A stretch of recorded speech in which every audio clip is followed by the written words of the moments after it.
یہ ضروری نہیں ہوتا کہ اگر کوئی آپ کو تجربہ ہوا ماضی میں وہ آپ کو یاد ہے تو تبھی آپ اس کو مانیں گے.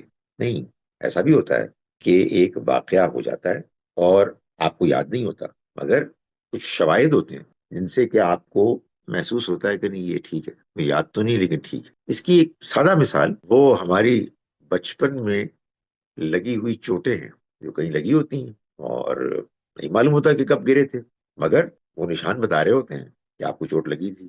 ہمارے بچپن میں تو ہمارے یہاں ٹیکے لگے تھے اور بھی نشان موجود ہیں. تو یہ تو نہیں میں آپ کو بتا سکتا کہ کب لگے تھے، مگر میں آپ کو دکھا سکتا ہوں کہ نشان پڑے ہوئے ہیں. تو ایک تو یہ بات. دوسری یہ کہ اس کا ایک پہلو یہ بھی ہے کہ آپ کے اندر یہ احساس موجود ہے کہ اللہ ہے جو ایک ہی ہے. اس کو اللہ تعالیٰ نے بیان کیا ہے یہاں بھی اور جگہوں پر بھی کہ انسان شرک کرتا ہے، اس میں لات، عزا، منات اور بہت سارے بت ہیں ان کو مانتا ہے، لیکن جب کوئی مشکل پڑتی ہے تو ایک اللہ کو پکارتا ہے. سو جیسے جسم پر لگے ہوئے نشان ماضی کے ان واقعات کی دلیل ہیں کہ جن کو جو اب ہمیں یاد نہیں ہے، ویسے ہی اسی طرح سے انسان کے اندر اللہ کی ایک اللہ کی موجودگی کی معرفت جب انسان مصیبت میں ہوتا ہے اور اسی ایک رب کو پکارتا ہے تو یہ بھی اس کی دلیل بنتی ہے.